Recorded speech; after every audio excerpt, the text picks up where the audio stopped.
You know, when you work for a man like Richard Thorne, you don't just have a job.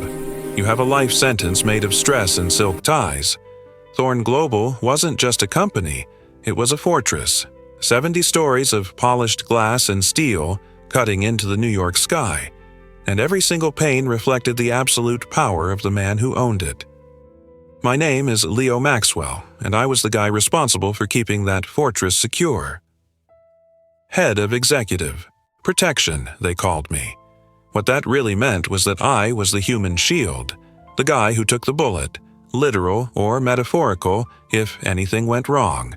And with Richard Thorne, things always went wrong if they weren't exactly right.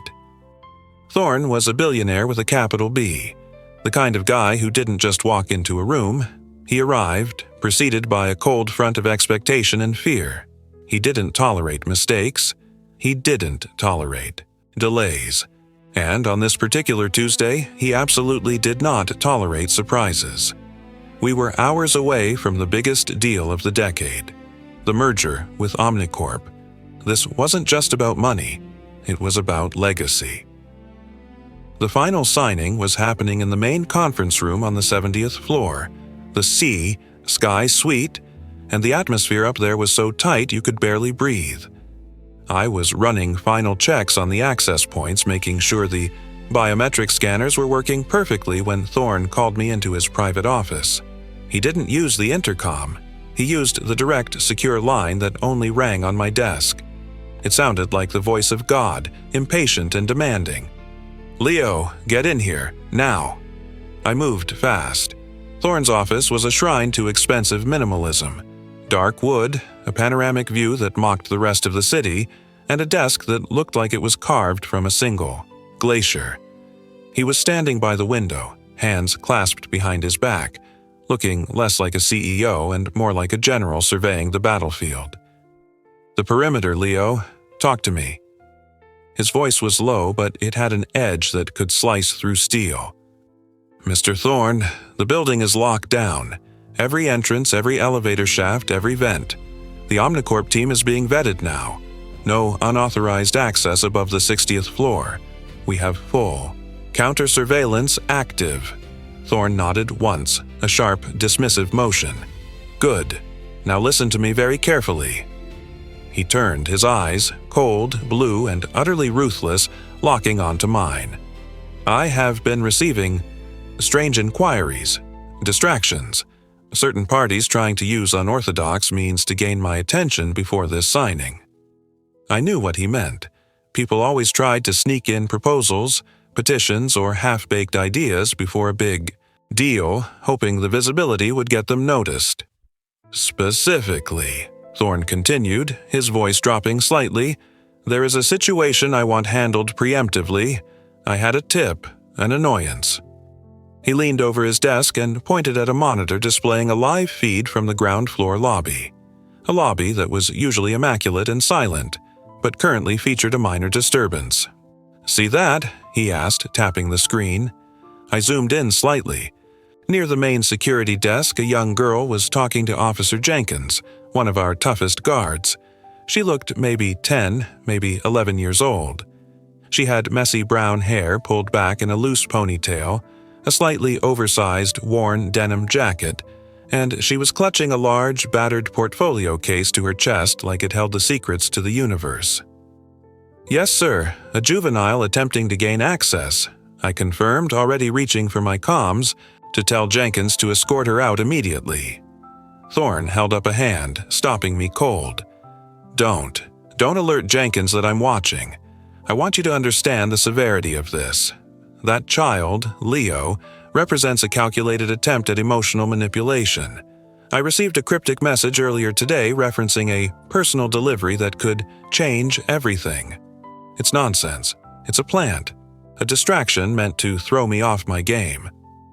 He straightened up, radiating indignation. "I don't care if she's selling Girl Scout cookies, or delivering a cure for the common cold, or if she's my long-lost niece. My order is absolute. Don't let that child in. She is not to breach the security perimeter. She is not to step foot on the 70th floor. If she causes any disruption, any at all, you handle it. Quietly, effectively, and if I see her face anywhere near this operation today, you will be cleaning out your desk before the sun sets. The threat was clear. My job, a six-figure salary, a lifetime of financial security, all hanging on keeping one scruffy kid out of an elevator. Understood, Mr. Thorne. I will personally supervise her removal. Good, now go. And Leo? I paused at the door. I've never had to fire you. Don't give me a reason to start now. I nodded, feeling the weight of the company press down on my shoulders, and headed back to the command center. The truth is, I was a man of rules. I lived by the doctrine of the corporate hierarchy. Thorne paid me well to be his wall, and walls don't argue with the architect. My intention, as I descended to the ground floor, was to be quick, efficient, and utterly impersonal. I would tell the girl to go home, confirm her departure to Thorne, and get back upstairs before the Omnicorp team arrived. But when I reached the lobby, the scene was slightly different than the static image on the monitor had suggested. The girl, Lily, I later learned her name was, wasn't screaming or causing a scene. She wasn't kicking the turnstile or throwing a tantrum. She was standing perfectly still, talking to Jenkins with a quiet, intense seriousness that was unnerving. I approached them, my suit jacket buttoned, projecting authority. Jenkins, what's the situation? Jenkins, a former Marine, looked relieved. Mr. Maxwell, she won't leave, says she has a meeting. She's been here 45 minutes. Lily turned her head slowly to look at me, and that's when the first crack appeared in my corporate armor. Her eyes weren't the manipulative, calculating eyes of a plant sent by a rival company. They were wide, a deep hazel color, and they held a desperate sincerity that punched right through the polished facade of the lobby. She didn't look scared of the security guards. She looked determined. Exhausted, maybe, but resolute. "Excuse me, sir," she said, her voice surprisingly steady, though quiet. "Are you in charge?" "I am, and I need you to leave the premises immediately. You are not authorized to be here." She clutched the portfolio tighter. It was old, the black vinyl peeling at the corners, clearly something she cherished. "I understand that, sir, but I can't leave. I have to see Mr. Thorne." "Mr. Thorne is in a critical private meeting. He sees no one without an appointment, least of all a child." "It's not for a meeting," she insisted, taking a small step forward. Jenkins moved to block her, but I waved him back, curious about her composure. "It's a delivery, a personal delivery. He needs to see this before he signs anything today." I sighed internally. This was exactly what Thorne had predicted. Dramatic nonsense. "Look, kid, whatever you have, you can mail it, or you can leave it with the receptionist and we'll forward it to his staff." She shook her head, a flicker of true panic crossing her face. No, I can't. It has to be him. I promised I would hand it to him. It's important. It's about his family." Family. That word hit me like a splash of cold water. Richard Thorne had no public family. He was famously divorced, estranged from his adult children, and lived a solitary life dedicated solely to wealth accumulation. He certainly didn't have a child this age. "You're mistaken, young lady. Mr. Thorne has no time for this. Now, I am going to escort you outside. If you return, we will involve the police."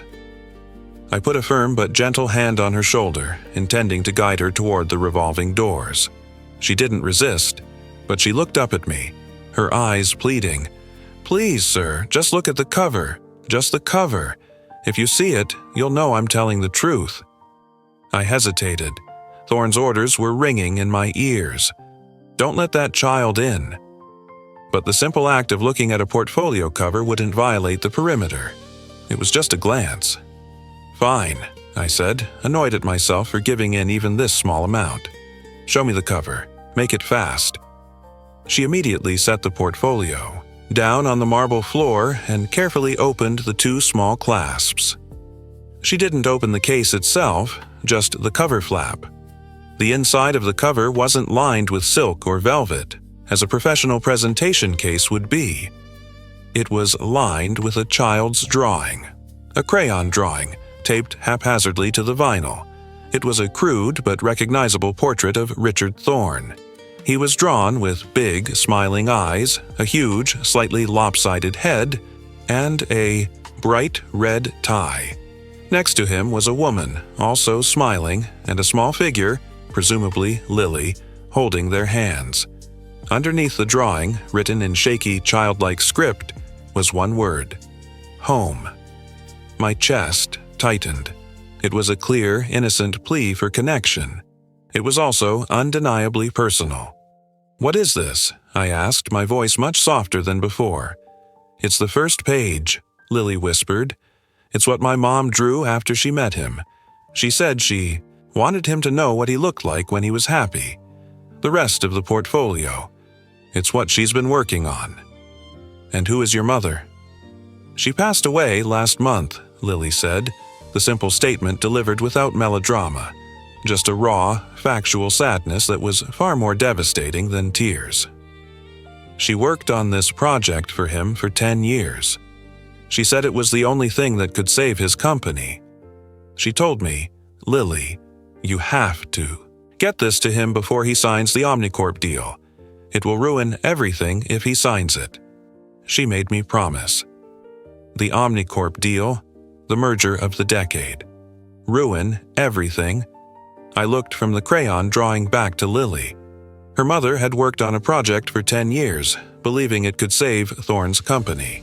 And she had sent her daughter just weeks after her death to deliver it, specifically targeting this high-stakes signing day.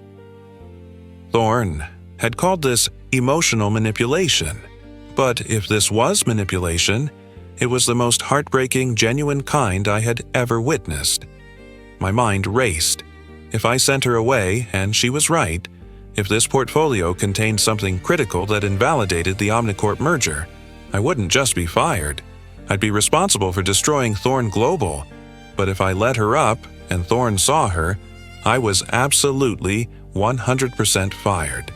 No ambiguity. The elevator banks dinged, signaling the arrival of the Omnicorp executive team. Time was up.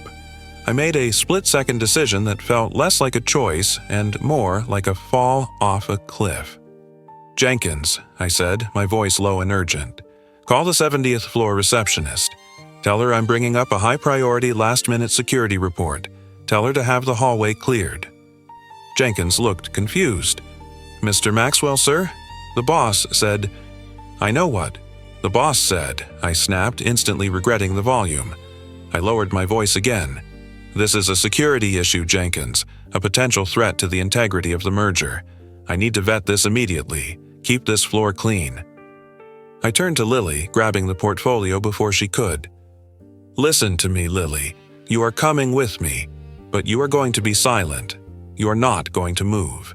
You are going to stay hidden behind me. If Richard Thorne sees you, if he hears you, if he even smells you, my career is over. Do you understand? We are going to the 70th floor, right now, but you must be invisible." Lily's face lit up with a small, cautious hope. "Yes, sir. Thank you." I led her past the Omnicorp executives who were being greeted by the main PR staff. We slipped into a private security elevator, the only one that accessed the 70th floor directly without biometric checks, and started the ascent. 70 floors is a long time to think about the end of your life. Every second the elevator climbed, I ran through the scenarios. Best case, the portfolio is filled with crayon drawings, Thorne laughs, and I get demoted to night watchman. Worst case, it's explosive, the merger is ruined, and I end up jobless and possibly sued.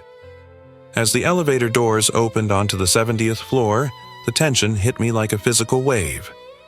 The 70th floor was usually silent, but today it hummed with controlled chaos. Executive assistants were bustling, preparing documents, and security personnel were positioned every 10 feet. The only way to the Sky Suite was through the main executive hallway. And right now, the hallway was lined with security. I pushed Lily slightly behind me, shielding her small form with my body.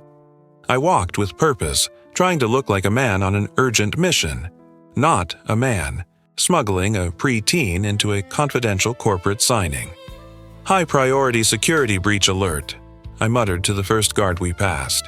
Need to deliver this report to the suite immediately. The guard nodded, used to my urgency. We moved past the main reception area, and then disaster struck. Just as we reached the double mahogany doors leading into the Sky Suite, a voice boomed from inside. It was Thorn, and he wasn't happy. No, I told you. The terms on Section 4B are non-negotiable. Get back in here and fix that chart. The doors swung open and Thorn's executive VP, Robert Hayes, stumbled out, flustered, clutching a tablet. Hayes looked up, saw me, and stopped dead. Leo, what in the world are you doing up here? I thought you were downstairs. Hayes was a snake, a competitor for Thorn's approval. He was the absolute last person I needed to see. Urgent security matter? Hayes, just delivering a report, I said, trying to push past him. Hayes frowned, his eyes narrowing, sensing something was wrong. A report? Why didn't you use the secure messaging system? Wait a minute. What are you hiding behind you? He tried to peer around my shoulder, but I blocked him, stepping sideways. It's confidential, Hayes. Step aside. Confidential? Hayes scoffed, his curiosity turning into suspicion. Leo, I'm an EVP. Everything on this floor's my business. Let me see what you've got there. He reached out, not for me, but for the portfolio case I was holding. At that exact moment, Lily, thinking I was about to lose the crucial package, made her move. She darted out from behind me, small and quick, reaching up and snatching the portfolio back. Hayes's eyes widened in shock. A child. Leo, what the hell is this? You brought a child onto the 70th floor during the merger. Signing? The noise brought immediate attention. Several security guards turned their heads. Hayes, realizing the magnitude of the infraction, was already grinning, seeing his opportunity to take me down. Mr. Thorn, Hayes yelled, turning toward the open doors of the Sky Suite. Thorn, we have a major security breach. Leo Maxwell brought an unauthorized person up here. Lily, seeing the doors open and hearing Thorn's name, didn't panic. She didn't freeze. She did the only thing she knew how to do: complete the mission. She bolted. She shot past Hayes and me, a blur of denim and determination, the black portfolio clutched tightly to her chest. She was heading straight for the Sky Suite where Richard Thorn was waiting. Stop her, I roared, abandoning all pretense of subtlety. I lunged forward, trying to grab her, but she was too fast.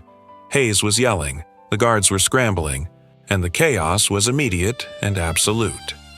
Lily burst through the double doors and into the Sky Suite. The room was vast and silent, filled with the most powerful people in finance. The Omnicorp CEO and his team were seated around the massive table, waiting. And at the head of the table, pen hovering over the final contract, sat Richard Thorn.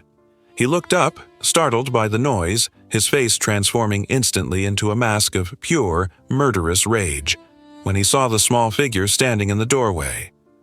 What in the blazes is the meaning of this? Thorn thundered, slamming his pen down on the table. He looked past Lily, straight at me, standing frozen in the doorway with Hayes shouting behind me. Leo, you absolute fool! I told you not to let that child in. I couldn't speak. My career was vaporized. Lily didn't seem to notice the fury or the silence of the assembled executives. She walked straight across the plush carpet, stopping directly in front of Thorn. She set the portfolio down on the table, right next to the stacks of merger documents. Mr. Thorn, she said, her voice small but steady, addressing the most terrifying man in the room. This is for you. My mom said you need to read it before you sign anything.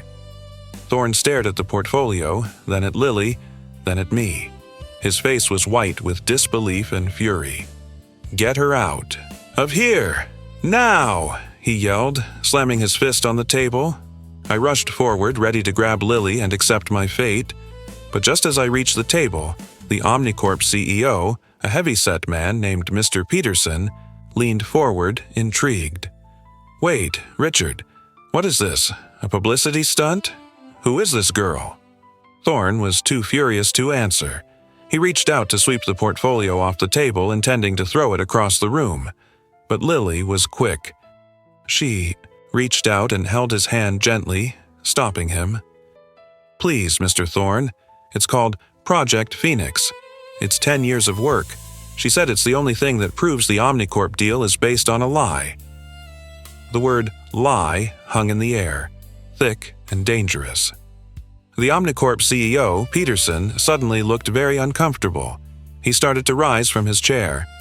"Richard, let's handle this situation privately. This is highly inappropriate." Thorne, however, had frozen. He was looking down at his hand, which Lily was still holding. Then he looked at the black portfolio, and for the first time, he saw the taped crayon drawing visible through the slight gap where the clasps had been opened. The drawing of him smiling wildly, with the word home underneath. The rage seemed to drain out of him, replaced by a confusion that was almost worse. What is this?" he muttered, picking up the portfolio with shaky hands. Lily stepped back, her mission complete. "It's the truth, sir. Please read it." Thorne ignored the executives, ignored the guards rushing toward the door, ignored me. He sat down heavily, pulled the portfolio onto his lap, and opened it. The first thing inside wasn't a drawing, it was a single laminated photograph. Thorne stared at it. His breath hitched, a sound that was barely audible but terrifyingly potent. The photograph was old, faded at the edges. It showed a young man and a beautiful woman, both laughing, standing in front of a slightly run-down house.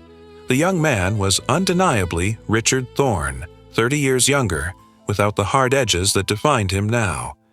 "It's my mother," Lily whispered. "That was taken before things changed." Thorne didn't look up. He touched the photograph, his powerful hand trembling slightly. He then slid the photo out and reached for the first document underneath. The document wasn't a standard business proposal. It was a dense, highly technical report, filled with charts and proprietary code. The heading, prominently displayed, was Project Phoenix, an independent analysis of Omnicorp's algorithmic valuation model, code name Chimera. Thorne's eyes, which usually scanned documents with ruthless speed, were moving slowly now, processing the data. I watched, along with the stunned executives, as the most powerful man in the room read a document delivered by a small, unauthorized child, while a multi-billion-dollar merger hung in the balance. The silence was broken only by the frantic whispers of the Omnicorp team, who were now huddled together, glancing nervously at their CEO, Peterson. Thorne read for maybe 60 seconds, a lifetime in that room. Then he looked up, and the confusion was gone. It was replaced by something cold and terrifyingly focused. Recognition. He looked across the table at the Omnicorp CEO, Peterson, who was now sweating visibly. "Mr. Peterson," Thorne said, his voice dangerously quiet, "this document, Project Phoenix. It claims that your proprietary valuation model, the one that justifies your asking price and the entire premise of this merger, is fundamentally flawed. Specifically, it claims that the Chimera algorithm has been systematically overstating your growth projections by 38% for the last 18 months, based on deliberately misleading data inputs." Peterson shot up from his chair. "That is absurd, Richard. This is a baseless attack. It's slander. Where did you get this garbage?" Thorne ignored him. He looked down at the document again, then back at Peterson. "This report provides detailed verifiable code analysis, Peterson. It pinpoints the exact line of code where the manipulation occurs. It's too precise to be a smear campaign." Thorne lifted his eyes, the ruthlessness back in full force. And if this is true, the valuation of Omnicorp is not $50 billion, it's closer to $20 billion. And this merger is not a legacy deal. It's a criminal fraud. The room erupted. The Omnicorp lawyers started shouting. Peterson was bellowing, denying everything. Thorne, however, was calm. He looked at Lily, who was standing quietly, watching the chaos she had unleashed. "Lily," Thorne asked, his voice unexpectedly gentle. "Your mother? Who was she?" "Her name was Evelyn," Lily replied. "Evelyn Hayes." The name Evelyn Hayes made me pause. It didn't ring a bell, but then I looked at the executive VP, Robert Hayes, who was still standing in the doorway, paralyzed by the unfolding disaster. Robert Hayes had gone from smug to ghostly pale. His eyes were fixed on the portfolio, not on the chaos. Thorne looked at the name, then back at Robert Hayes, and the connection snapped into place. "Hayes," Thorne said, his voice dropping to a dangerous whisper, "is Evelyn. Was she your sister?" Hayes swallowed hard, unable to meet Thorne's gaze. "She was my estranged sister. She worked in data analysis years ago. And she was working on this report, Project Phoenix, for 10D. Years," Thorne pressed. "I don't know anything about that," Hayes stammered. Thorne stood up, towering over the table. He didn't look at Hayes. He looked at Lily. "And why did she send you here today, Lily?" "Because," Lily said, her voice rising slightly over the din, "my Uncle Robert told my mom that if she ever showed this report to you, he would make sure she never worked again. He told her you wouldn't believe her, but he didn't know she was sick. She said she had to protect you from the lie, even if it cost her everything." The implication hung heavy in the air. Robert Hayes, Thorne's trusted EVP, had been suppressing this information for years, protecting the very merger that was now imploding. He had been complicit, or worse. Thorne looked at the Omnicorp CEO, Peterson, and then at his own EVP, Hayes. The realization of the betrayal, financial and personal, was clear on his face. The Omnicorp deal was dead, utterly, irrevocably destroyed by a single portfolio delivered by a child. Thorne didn't look at me, the man who had disobeyed his direct, absolute order. He looked at Lily. "Leo!" Thorne finally roared, spinning around, but this time the tone was different. It wasn't rage, it was command. "Get the Omnicorp team out of here, now! And Hayes, you're done. Don't even bother clearing your desk. Security, escort him out. And freeze all his accounts." I sprang into action, directing the security team to handle the immediate fallout. The shouting executives, the furious lawyers. Within 5 minutes, the Sky Suite was cleared of everyone except Thorne, me, and Lily, who was still standing quietly by the massive mahogany table. Thorne sat back down, running a hand through his perfectly groomed gray hair. The power in the room had shifted entirely. The merger was gone, but so was the threat of massive fraud. He looked at me, Leo Maxwell, the man who had let the child in. "You disobeyed a direct order, Leo," he said, his voice flat. I braced myself, ready for the inevitable dismissal. "Yes, sir, I did." "You risked your entire career, your financial stability, everything I gave you on the hunch of a child." "Sir, the urgency and the specificity of the delivery suggested it was a critical security matter. I had to verify the information." Thorne leaned back, looking out at the city, the view suddenly seeming less important than the worn photograph in his hand. "And you were right," he murmured almost to himself. "You were catastrophically right." He looked at Lily, a profound, unreadable expression on his face. "Lily, did your mother tell you anything else about this project?" "She said she couldn't trust anyone here," Lily said simply. "Except maybe the head of security." She glanced quickly at me. "She said he looked like he followed the rules, but maybe he knew when the rules were wrong." I nearly choked. Evelyn Hayes, 10 years ago, had analyzed the moral character of the head of security. a position I had only held for 3 years, and somehow predicted that I would be the weak link in Thorne's perfect security chain. Thorne smiled, a rare, terrifying sight.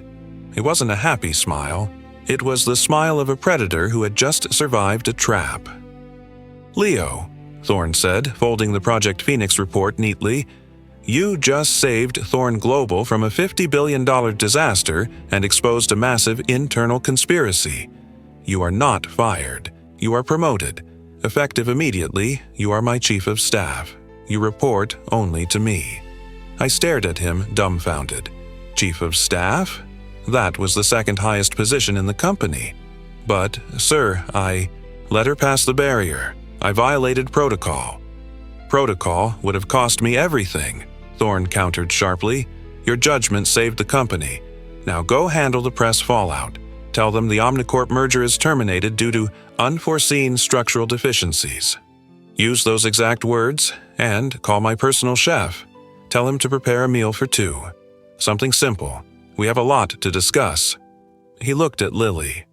"Lily, I think we have some catching up to do, and I want to know everything about this Project Phoenix." Lily nodded, her small face radiating relief. She had fulfilled her promise. As I turned to leave the Sky Suite, moving to handle the absolute chaos that had just been unleashed on the 70th floor, I glanced back. Richard Thorne, the ruthless billionaire, was sitting at the massive table, the merger documents abandoned, looking not at his spreadsheets or his phone, but at the crayon drawing taped inside a worn portfolio, talking quietly to the little girl who had defied his absolute order and changed his world forever. I walked out feeling like I had just stepped through a wormhole. The rules were broken. The world had turned upside down, and the life of Thorne Global and my own career was now entirely defined by a decision made in a moment of pure, reckless humanity. But the story wasn't over. The merger was dead, but the secrets hidden in Project Phoenix and the truth about Evelyn Hayes were just beginning to surface. And the most shocking revelation had absolutely nothing to do with fraud or finance. It was about what Thorne found in the very last page of that portfolio. I walked out feeling like I had just stepped through a wormhole. The rules were broken. The world had turned upside down. And the life of Thorne Global and my own career was now entirely defined by a decision made in a moment of pure, reckless humanity. My new title, Chief of Staff, felt like a foreign language on my tongue. Before, I handled threats that came through the door. Now, I was handling threats that came through the stock market and the press wire. The first 30 minutes were a blur of high-stakes damage control. I had to manage the media swarm that instantly materialized downstairs, sensing blood in the water. I put out Thorne's carefully worded statement. The Omnicorp merger has been terminated due to unforeseen structural deficiencies within their core valuation model. It sounded cold, corporate, and just vague enough to scare the pants off anyone holding Omnicorp stock without revealing the full extent of the fraud. Then came the Hayes situation. Robert Hayes, the disgraced executive VP, was trying to argue his way past the security checkpoint on the 69th floor, claiming defamation and demanding to speak to his lawyers. I met him there.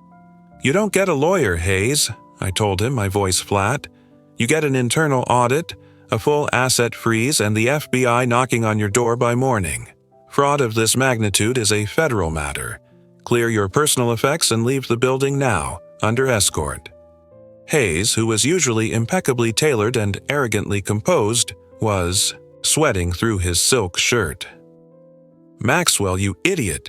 You risked everything for that manipulative brat. Thorne will forget about her, and when he realizes the mess you made, you'll be on the street." "The mess you made, Hayes," I corrected him. "You tried to bury 10 years of your sister's work to facilitate a $50 billion fraud. You put your greed before the company and before your own family. I suggest you stay silent until you have a court-appointed representative." I watched as 2 of the biggest security guards in the building, men who reported to me just an hour ago but now saw me as the man who held Thorne's ear, escorted Hayes toward the service elevator.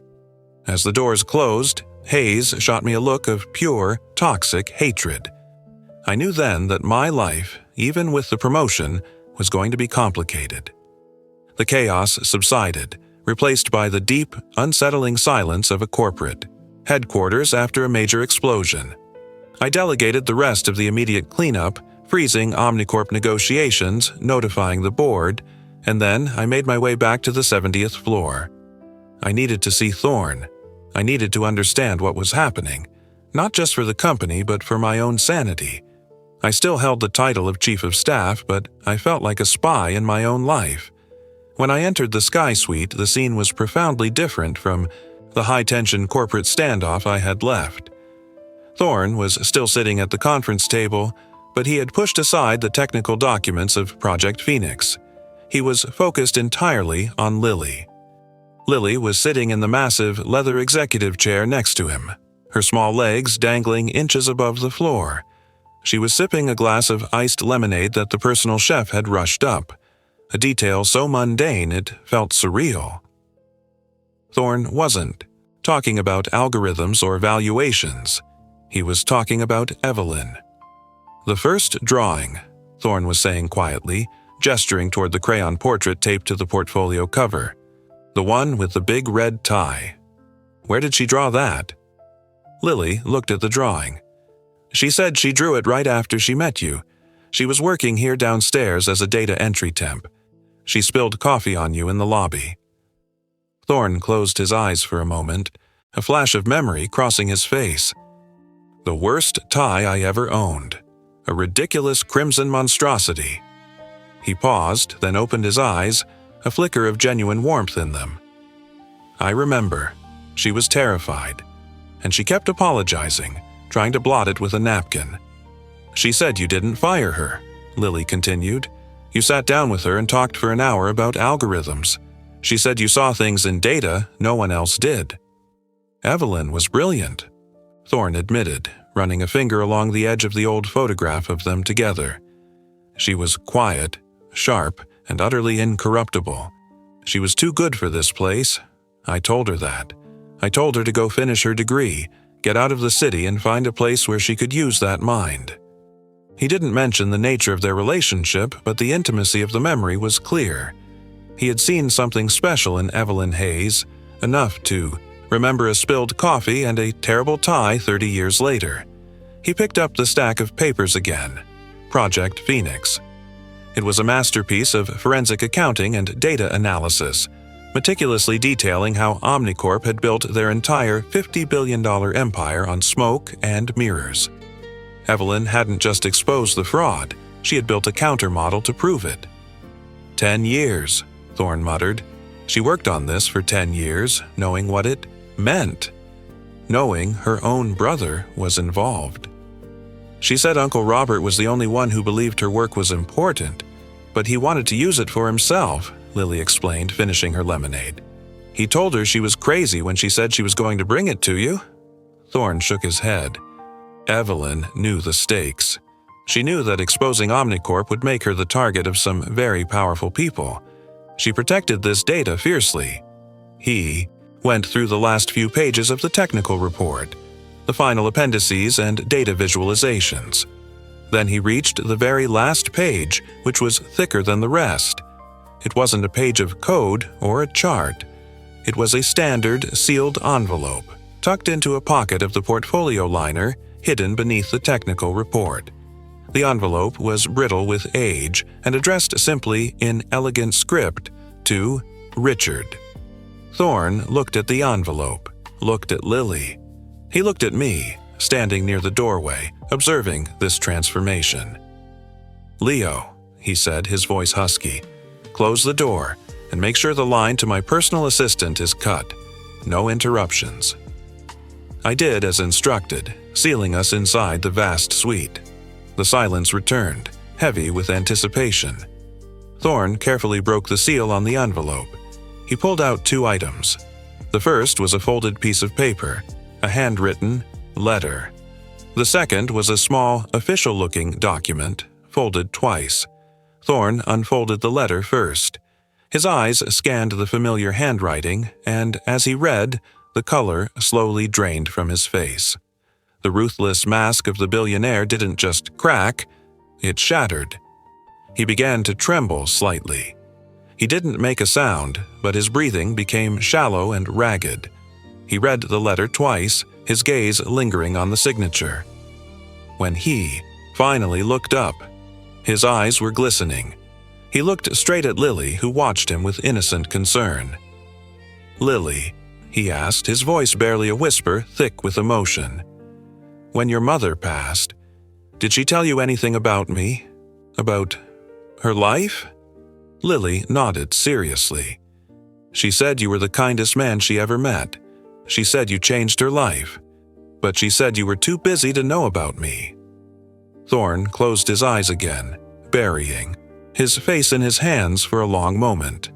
It was a gesture of profound, agonizing regret. I had never seen him display any emotion other than impatience or controlled fury. This was grief. This was shock. He lowered his hands, holding the letter loosely. He picked up the second document. It was a birth certificate. Thorne didn't need to read the whole thing. He focused on the names. The mother's name, Evelyn Hayes. The child's name, Lillian. Lily. Thorne. The father's name, Richard Thorne. The revelation hit me with the force of a physical blow. Lily wasn't just the daughter of an old colleague or an estranged family friend. She was Richard Thorne's daughter. She was his legacy. The child he had ordered me to keep out of the building, the distraction he feared would ruin his deal, was the only thing that could have saved him, financially, professionally, and personally. Thorne looked at the certificate, then at Lily, then back at the certificate. "She gave you my name," he whispered, the words catching in his throat. "She said it was the strongest name she knew," Lily replied simply. "But she said I should only use it when I needed help. And I needed help to get the portfolio to you." Thorne pushed his chair back and stood up, slowly, his powerful frame suddenly looking fragile. He walked around the table, not toward me, but toward the window overlooking the vast, indifferent city. He stood there for a full minute, looking at the empire he had spent a lifetime building, an empire he now realized was hollow. He had billions, power, control, but he had missed the one thing that truly mattered. He turned back, and his eyes found mine. "Leo," he said, his voice flat, exhausted. "The letter explains everything. When Evelyn left the city, she realized she was pregnant. She knew I was completely consumed by my work, and she refused to raise a child in that environment. She never wanted money from me. She just wanted me to be happy, and she believed I couldn't be happy until I was successful." He gripped the letter tighter. "She didn't tell me. She raised Lily alone, dedicating her life to two things: protecting Lily and protecting me from the disaster she saw coming at Thorne Global." He walked over to Lily, kneeling down awkwardly on the plush carpet so he was eye level with his daughter. "Lily," he said, his voice cracking with emotion. "I am so sorry. I am so sorry I didn't know you. I am so sorry I wasn't there." Lily, sensing the raw, profound pain in this terrifying man, reached out and touched his cheek. "It's okay, Mr. Thorne. Mom said you were a good man, just sometimes too busy looking at the charts to see the people." Thorne laughed, a choked, wet sound, and pulled Lily into an embrace. It wasn't the strong, confident hug of a CEO, it was the desperate, clinging hug of a man receiving a lifeline he didn't know he needed. I stood there, feeling like an intruder in a cathedral. I was the head of security, the guy who handled logistics and kept the perimeter locked. Now, I was witnessing the genesis of a family. After a long moment, Thorne released Lily and stood up, wiping his eyes roughly. The change in him was absolute. The cold front was gone. He looked older, softer, and infinitely more human. He looked at me. "Leo," The world outside this room is about to go insane.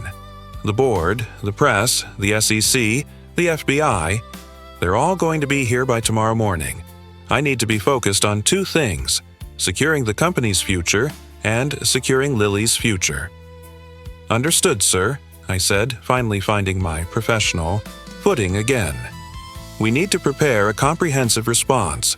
We need to initiate the internal audit immediately and cooperate fully with federal investigators regarding Omnicorp and Hayes.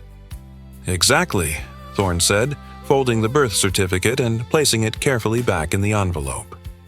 But before that, we deal with the most immediate problem. He walked back to the conference table and picked up the Project Phoenix report. Evelyn was right about Hayes and Omnicorp, but she also spent 10 years developing an alternative strategy for Thorne Global. This report isn't just an exposure of fraud, it's a detailed blueprint for how to pivot the company away from old-school leveraged deals and into the future of data analytics. This is the new direction, Leo. This is how we survive. Thorne tapped the report. We don't just survive, Leo. We rebuild. We become the company Evelyn Hayes envisioned. And we start now. He looked at me, a fierce determination replacing the shock. Chief of Staff, your first mission is a company-wide restructuring based entirely on Project Phoenix. We are going to implement Evelyn's vision, line by line. We are going to prove her right. That will be a massive undertaking, sir. It will require liquidating assets, firing key personnel, and a complete overhaul of our infrastructure. Then we start.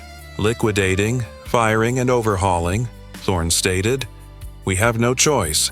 Evelyn saved the company, and now we honor her sacrifice by making her work the core of our existence. He paused, then looked at Lily, who was now drawing quietly on a napkin with a pen she found on the table. And Leo, my second order is personal. Lily needs a home. She needs stability. She has been alone, grieving her mother, carrying the weight of this company on her shoulders. I need you to handle the logistics of relocating her here, permanently and securely, immediately. Here, sir? To the city? No. Here.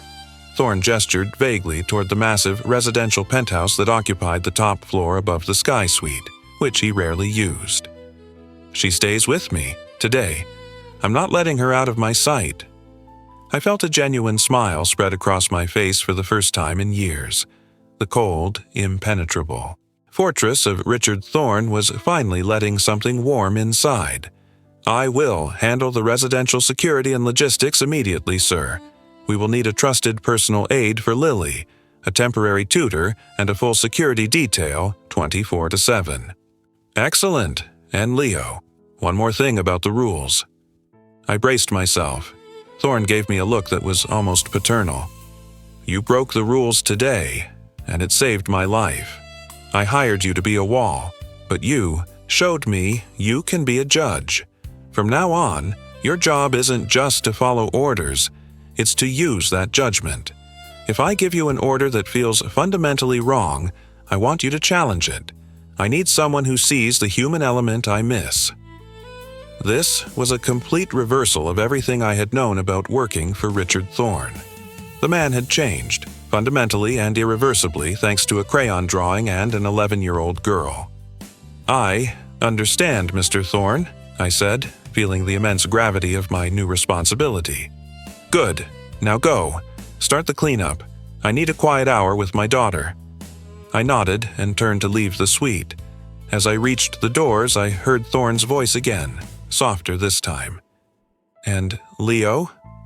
I looked back. Thorne was sitting next to Lily, watching her draw. He picked up the black portfolio, the one that had cost him $50 billion and given him a daughter, and held it carefully. Make sure that portfolio is archived securely. It's not a corporate asset. It's family history. I left the Sky Suite and stepped out into the hallway. The world was still spinning, but now I had a clear direction. I was no longer guarding a fortress. I was building a future. The coming weeks were the most intense of my professional life. Thorne Global was plunged into an existential crisis. The stock price took a hit. The board was panicking, and the press was relentless, speculating wildly about the structural deficiencies. But inside the 70th floor, Richard Thorne was a man reborn. He was ruthless in implementing Project Phoenix. He fired the entire team responsible for vetting the Omnicorp deal. He restructured departments based on Evelyn's data model, cutting out the dead wood and promoting young, sharp minds who understood data analytics. He moved with a speed and clarity he hadn't possessed in years. He was driven by two powerful forces: the desire to honor Evelyn's work and the need to provide for Lily. Lily, meanwhile, had adjusted with remarkable ease to living on the 71st floor penthouse. She was an anchor for Thorne. He still worked 18-hour days, but now he stopped at 6 p.m. sharp for dinner with her, discussing her schoolwork or listening to her talk about her mother. I had arranged for a private suite of rooms for her, complete with a small art studio where she continued her mother's habit of drawing. I hired a former child development specialist, Sarah, as her full-time aide and tutor. Sarah quickly became the only person besides me who could navigate the new, complicated dynamics of Thorne's life. One evening, 3 weeks into the crisis, I was working late with Thorne in the Sky Suite, finalizing the details of the massive asset liquidation. We were both running on fumes. Thorne looked up from the spreadsheet. "Leo, how is Lily adjusting to the private tutors?" "She's adapting quickly, sir. She's very bright, but she misses her old life. She asked Sarah today if she could go back to her old neighborhood just to visit her friend, Maya." Thorne frowned. "Out of the question. Not until the fallout from Omnicorp settles. Hayes has a lot of connections, and I don't trust anyone right now." "I understand, sir. But she's grieving, and she's lonely. She needs connection that isn't corporate strategy or security protocols." Thorne leaned back, rubbing his temples. "She is a child, Leo. I don't know how to do this. I know how to build a company, but I don't know how to be a father." "You're doing fine, sir," I said honestly. "You're listening to her. That's more than most fathers do." Thorne gave me a weary look. "I spent 30 years perfecting the art of emotional disconnection. Now I have a daughter who judges me based on a crayon drawing. It's terrifying." He sighed, then pushed the spreadsheets away. "We're done for the night. Tell the chef we'll eat in the penthouse." As we stood up, Thorne glanced over at the corner of the suite where Lily's black portfolio sat on a custom-made pedestal, a corporate relic turned family shrine. "Leo, did you ever look through the rest of the portfolio? Beyond the Project Phoenix report?" "Only briefly, sir. It seemed mostly personal notes and supplementary data." "I want you to look at it now," Thorne instructed. "I need you to verify every piece of data. Evelyn saved us once. I need to know if there are any other hidden dangers." He handed me the portfolio. It felt heavier now, charged with history. I took it back to my new chief of staff. Office, a massive corner suite, only one floor below Thorne, and started going through the contents meticulously. The Project Phoenix report was flawless. Evelyn Hayes was a genius, but there was more. Tucked into an internal pocket, I found a small, spiral-bound notebook. It wasn't formal documentation. It was Evelyn's personal journal, spanning the 10 years she worked on the project. I hesitated, feeling the ethical line blur between corporate, security, and personal privacy. Thorne asked me to check for dangers, and Evelyn's insights were the most dangerous thing in the world to his enemies. I opened the journal. It wasn't just about data. It was her running commentary on the people at Thorne Global, written from the perspective of an outsider who understood the company better than the insiders. The entries were sharp, insightful, and often hilarious. She detailed the exact weaknesses of the board members, the petty rivalries, and the moments of genuine goodness she witnessed. Then I found an entry that stopped me cold. It was dated 5 years prior, shortly after Robert Hayes had secured his promotion to EVP. October 12th. Robert is pushing hard for this Omnicorp merger. He calls it the Chimera.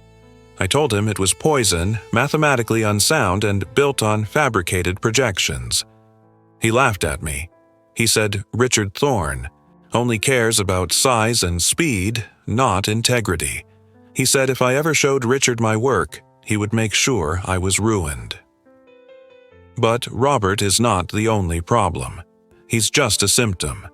The real cancer is closer to Richard. I found evidence that someone high up, someone Richard trusts implicitly, has been feeding Robert internal data.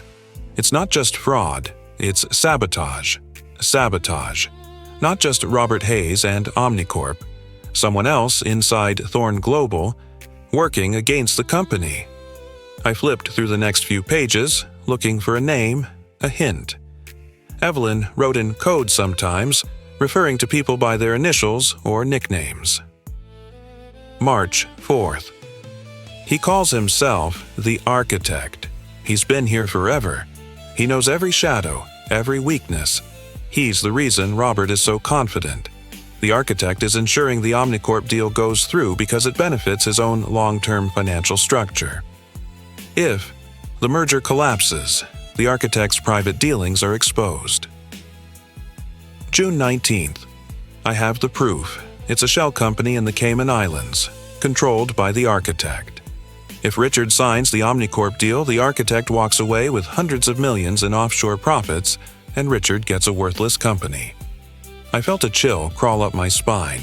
Thorne had been focused on the external threat, Omnicorp, and the mid-level internal threat, Hayes. But Evelyn had identified a far more powerful, unseen enemy. Who was the Architect? Someone who had been at Thorne Global for years. Someone Thorne trusted implicitly. Someone who would be ruined if the Omnicorp deal failed. I searched the notebook for a clear name, my heart pounding. I checked the organizational charts in my head. The COO, the CFO, the General Counsel. All long-term Thorne loyalists. Then I found the last entry in, the section dedicated to the corporate threat. August 3rd, last entry before she sent Lily. I can't believe it. I saw the transfer logs. The Architect is... The rest of the sentence was smeared, unreadable. But underneath, there was a single, clear drawing. Not a crayon drawing this time. A detailed sketch of a small antique silver locket hanging on a chain. I stared at the drawing. Why a locket? What did it mean? I knew I couldn't bring this half-finished information to Thorne. Not yet. After the emotional upheaval of the last few weeks, dropping another bombshell, a potential traitor at the highest level, could break him. I needed to identify the Architect first. I closed the journal, placing it back in the portfolio. I needed to handle this quietly, using my new position and my old security skills. I was the chief of staff, but I was still Leo Maxwell, head of executive protection.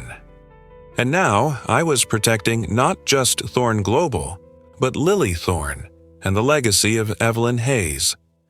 My focus shifted from managing the press to covert investigation. I needed to find a silver locket, and I needed to find the person who wore it. This was far more dangerous than intercepting a child in the lobby. This was a deep dive into the corporate soul of Thorne Global, and I had a feeling that the Architect would not be escorted, out quietly like Robert Hayes. The game had just begun, and this time the stakes were life and death. The coming weeks were the most intense of my professional life. Thorne Global was plunged into an existential crisis. The stock price took a hit, the board was panicking, and the press was relentless, speculating wildly about the structural deficiencies. But inside the 70th floor, Richard Thorne was a man reborn. He was ruthless in implementing Project Phoenix. He fired the entire team responsible for vetting the Omnicorp deal. He restructured departments based on Evelyn's data model, cutting out the dead wood and promoting young, sharp minds who understood data analytics. He moved with a speed and clarity he hadn't possessed in years. He was driven by two powerful forces: the desire to honor Evelyn's work and the need to provide for Lily. Lily, meanwhile, had adjusted, with remarkable ease, to living on the 71st floor penthouse. She was an anchor for Thorne. He still worked 18-hour days, but now he stopped at 6 p.m. sharp for dinner with her, discussing her schoolwork or listening to her talk about her mother. I had arranged for a private suite of rooms for her, complete with a small art studio where she continued her mother's habit of drawing. I hired a former child development specialist, Sarah, as her full-time aide and tutor. Sarah quickly became the only person besides me who could navigate the new, complicated dynamics of Thorne's life. One evening, 3 weeks into the crisis, I was working late with Thorne in the Sky Suite, finalizing the details of the massive asset liquidation. We were both running on fumes. Thorne looked up from the spreadsheet. "Leo, how is Lily adjusting to the private tutors?" "She's adapting quickly, sir. She's very bright, but she misses her old life. She asked Sarah today if she could go back to her old neighborhood just to visit her friend, Maya." Thorne frowned. "Out of the question. Not until the fallout from Omnicorp settles. Hayes has a lot of connections, and I don't trust anyone right now." "I understand, sir, but she's grieving, and she's lonely. She needs connection that isn't corporate strategy or security protocols." Thorne leaned back, rubbing his temples. "She is a child, Leo. I don't know how to do this. I know how to build a company, but I don't know how to be a father." "You're doing fine, sir," I said honestly. "You're listening to her. That's more than most fathers do." Thorne gave me a weary look. "I spent 30 years perfecting the art of emotional disconnection. Now, I have a daughter who judges me based on a crayon drawing. It's terrifying." He sighed, then pushed the spreadsheets away. "We're done for the night. Tell the chef we'll eat in the penthouse." As we stood up, Thorne glanced over at the corner of the suite where Lily's black portfolio sat on a custom-made pedestal, a corporate relic turned family shrine. "Leo, did you ever look through the rest of the portfolio, beyond the Project Phoenix report?" "Only briefly, sir. It seemed mostly personal notes and supplementary data." "I want you to look at it now," Thorne instructed. "I need you to verify every piece of data. Evelyn saved us once. I need to know if there are any other hidden dangers." He handed me the portfolio. It felt heavier now, charged with history. I took it back to my new chief of staff office, a massive corner suite only 1 floor below Thorne, and started going through the contents meticulously. The Project Phoenix report was flawless. Evelyn Hayes was a genius. But there was more. Tucked into an internal pocket, I found a small spiral-bound notebook. It wasn't formal documentation, it was Evelyn's personal journal, spanning the 10 years she worked on the project. I hesitated, feeling the ethical line blur between corporate security and personal privacy. Thorne asked me to check for dangers, and Evelyn's insights were the most dangerous thing in the world to his enemies. I opened the journal. It wasn't just about data. It was her running commentary on the people at Thorne Global, written from the perspective of an outsider who understood the company better than the insiders. The entries were sharp, insightful, and often hilarious. She detailed the exact weaknesses of the board members, the petty rivalries, and the moments of genuine goodness she witnessed. Then I found an entry that stopped me cold. It was dated 5 years prior, shortly after Robert Hayes had secured his promotion to EVP. October the 12th. Robert is pushing hard for this Omnicorp merger. He calls it the Chimera. I told him it was poison, mathematically unsound, and built on fabricated projections. He laughed at me. He said Richard Thorne only cares about size and speed, not integrity. He said if I ever showed Richard my work, he would make sure I was ruined. But Robert is not the only problem. He's just a symptom. The real cancer is closer to Richard. I found evidence that someone high up, someone Richard trusts implicitly, has been feeding Robert internal data. It's not just fraud, it's sabotage. Sabotage, not just Robert Hayes and Omnicorp. Someone else inside Thorn Global working against the company. I flipped through the next few pages looking for a name, a hint. Evelyn wrote in code sometimes, referring to people by their initials or nicknames. March 4th. He calls himself the Architect. He's been here forever. He knows every shadow, every weakness. He's the reason Robert is so confident. The Architect is ensuring the Omnicorp deal goes through because it benefits his own long-term financial structure. If the merger collapses, the Architect's private dealings are exposed. June 19th. I have the proof. It's a shell company in the Cayman Islands, controlled by the Architect. If Richard signs the Omnicorp deal, the Architect walks away with hundreds of millions in offshore profits, and Richard gets a worthless company. I felt a chill crawl up my spine. Thorn had been focused on the external threat, Omnicorp, and the mid-level internal threat, Hayes. But Evelyn had identified a far more powerful, unseen enemy. Who was the Architect? Someone who had been at Thorn Global for years. Someone Thorn trusted implicitly. Someone who would be ruined if the Omnicorp deal failed. I searched the notebook for a clear name, my heart pounding. I checked the organizational charts in my head, the COO, the CFO, the General Counsel, all long-term Thorn loyalists. Then I found the last entry in the section dedicated to the corporate threat. August 3rd, last entry before she sent Lily. I can't believe it. I saw the transfer logs. The Architect is... The rest of the sentence was smeared, unreadable. But underneath, there was a single, clear drawing. Not a crayon drawing this time. A detailed sketch of a small antique silver locket hanging on a chain. I stared at the drawing. Why a locket? What did it mean? I knew I couldn't bring this half-finished information to Thorn. Not yet. After the emotional upheaval of the last few weeks, dropping another bombshell, a potential traitor at the highest level, could break him. I needed to identify the Architect first. I closed the journal, placing it back in the portfolio. I needed to handle this quietly, using my new position and my old security skills.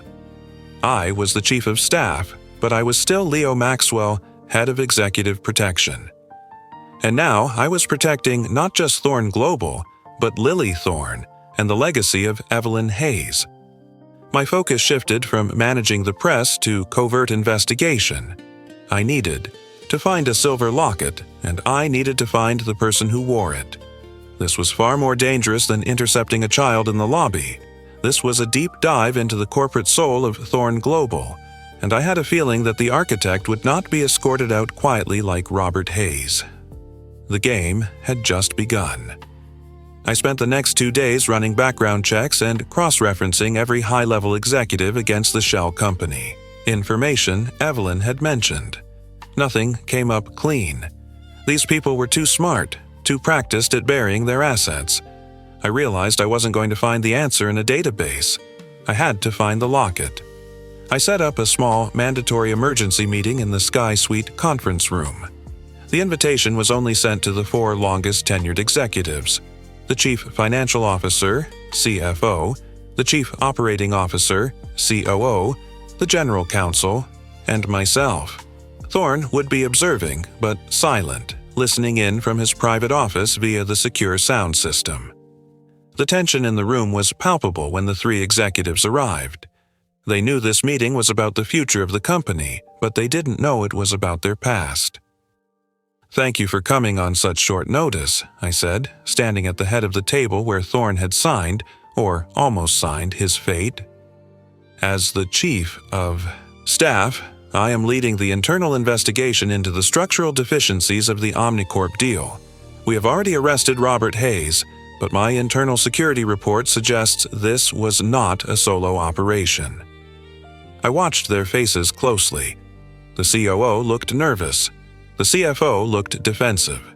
The General Counsel, Martha Sterling, looked bored. Sterling had been Thorn's legal anchor for 25 years, a pillar of corporate integrity. Mr. Hayes was clearly operating with inside information, I continued, projecting confidence I didn't entirely feel. Information that could only have come from someone with deep access to our proprietary valuation models. I am giving everyone in this room a chance to come forward now. The cooperation will be noted. Silence. No one moved. I decided to apply pressure, subtly. The person who helped Hayes wasn't motivated by a simple bonus, I said, leaning forward. They were motivated by a massive, long-term personal gain. We have identified a specific pattern of offshore transactions linked to a shell company in the Cayman Islands, a company that would have been financially secured by the successful Omnicorp merger. The COO shifted uncomfortably. The CFO cleared his throat. Martha Sterling, the general counsel, finally spoke. Leo, this is speculation.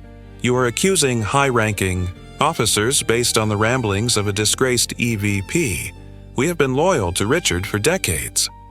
Loyalty is easy to fake, Miss T. Sterling, I replied, looking directly at her, especially when you're standing to make hundreds of millions on the side. Sterling scoffed, reaching up to adjust the collar of her severe, tailored blazer. It was a nervous gesture, a slight adjustment to her perfect facade. And then I saw it. As she adjusted the lapel, the light from the panoramic window caught a faint glint of silver against the dark fabric, a thin chain hidden beneath her blouse leading to a small, ornate silver locket. It was precisely the design Evelyn Hayes had sketched in her final, desperate entry.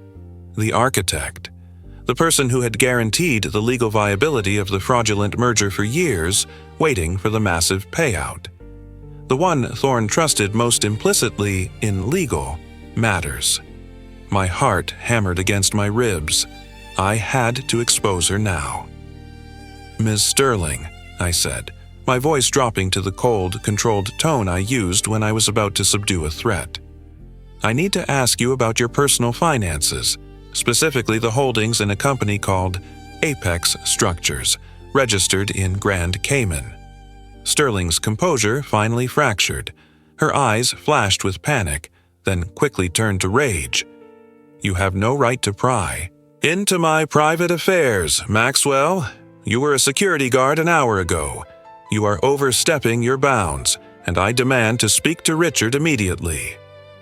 Richard is listening, Martha, I said, leaning back and nodding subtly toward the sound system, knowing Thorne would instantly understand. And I think you should show him the locket. Evelyn Hayes mentioned it in her final report. It seems to have been your signature for years. Sterling's face went white. She knew she was caught. She jumped up from the table, knocking her chair backward with a crash that echoed through the silent suite. She didn't try to run. She just stared at me, hatred blazing in her eyes. That little witch, Sterling spat, referring to Evelyn. She always saw too much. She was the one flaw in the system. I did this for myself, Richard. I built this company with you piece by piece while you ignored the real work. For your ego. I deserved that payoff. Just then, the door to Thorne's private office opened. Richard Thorne walked out. He looked tired, but his expression was one of profound, cold disappointment. You guaranteed the legal integrity of the Omnicorp deal, Martha, Thorne said, his voice flat and devastating. You signed off on the due diligence. It was necessary, Sterling shrieked, the mask completely gone, revealing years of suppressed fury. You would have signed anyway. You never look at the details, Richard. You just look at the size. I simply ensured I was compensated for my decades of real labor. Thorne didn't argue. He didn't raise his voice. He just looked at me. Leo, execute the arrest. Full asset freeze. Confiscate all personal property for evidence. I nodded once. Before Sterling could make another move, 2 security personnel, positioned just outside the suite, ready for my signal, entered and calmly took the disgraced general counsel into custody. The remaining 2 executives looked utterly stunned. They were clean, but they had just witnessed the absolute implosion of their corporate reality. Gentlemen, Thorne said, turning back to the table, picking up the Project Phoenix report. The cancer is gone. Now we implement Evelyn's vision. You report to Leo. The internal investigation is complete. The meeting was adjourned. The last of the corporate parasites had been purged by the quiet, meticulous work of a woman who had been dead for a month. Later that night, the 70th floor was quiet again. I was finishing up the paperwork, a staggering amount of legal and financial maneuvering, when Thorne called me into his office. He was standing by his window, but this time, he wasn't looking at the city. He was looking at a framed photograph on his desk. The faded picture of him and Evelyn laughing in front of the small house. "You found the architect," Thorne stated, turning to me. "You used Evelyn's notes, and you finished her work. You saved us again, Leo." "Evelyn Hayes saved us, sir," I corrected him gently. "She built the blueprint, and she left the clues. My job was just to follow her instructions." Thorne nodded. "She saw everything. The fraud, the sabotage, the potential of the company, and the weakness in me." He tapped the photograph. "She knew I was blind to anything that wasn't a spreadsheet. She sent Lily, knowing I would reject her, but also knowing that someone, a man obsessed with security and procedure, might see the truth hidden in the defiance." He sat down, looking genuinely thoughtful. "You risked everything, Leo. Twice. First for a hunch, then for a shadow of a clue. Why?" I thought about the question. Why had I risked my comfortable, secure life? "Sir, when I saw the crayon drawing and the word home underneath it, I realized that the rules I was paid to enforce were protecting an empty structure. Evelyn wasn't trying to manipulate you. She was trying to save you from yourself. And when Lily looked at me, I realized that protecting her, protecting the truth, was more important than protecting the company's perimeter." Thorne smiled, a genuine, warm expression that still felt slightly unfamiliar on his face. "You are not the head of security anymore, Leo. You are the chief of staff because you understand the core value of this company is no longer the bottom line. It's integrity. It's vision. It's what we protect." He stood up. "I have a board meeting tomorrow morning to ratify Project Phoenix. It's going to be brutal, but we will win because we have the truth on our side." Before I could respond, the door to his office opened slightly and Lily peeked in. She was wearing pajamas and carrying a large, soft teddy bear. "Dad," she whispered, using the name naturally now, "can you read me the story about the clumsy dragon again?" Thorne, the ruthless billionaire, the man who controlled markets and moved billions with a glance, instantly softened. "Of course, sweetheart," he said, walking toward her. "Just let me finish up with Leo." Lily walked in, stopping by my chair. She looked up at me, holding the teddy bear tightly. "Thank you, Mr. Maxwell," she said quietly, "for letting me in." "It was my pleasure, Lily," I replied. "It changed everything." Thorne knelt beside her. "Lily, Mr. Maxwell is very busy rebuilding the company right now, but I promise we will make time for him." Lily looked up at her father. "Mom said that Mr. Thorne needed someone who always knew where the quiet fire exits were. She said the quiet exits are the most important ones." Thorne chuckled, kissing her forehead. "Your mother was right about everything." He looked at me over Lily's head. "Leo, I won't need you for the rest of the night. Go home. Get some rest. You've earned it." I gathered my files. "Good night, sir." "Good night, Lily." As I walked out, I glanced back at the office.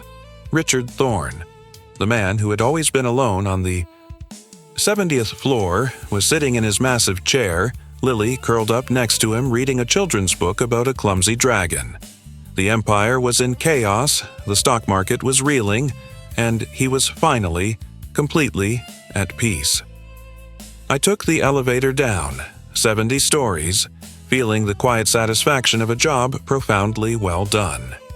I hadn't just secured a perimeter, I had secured a future. The truth is, working for Richard Thorne was still stressful, but it wasn't a life sentence anymore. It was a mission. And thanks to a small girl, a worn portfolio, and a mother's desperate love, I finally understood what the real work was. Not protecting the fortress from the outside, but ensuring the people inside remembered what home really meant.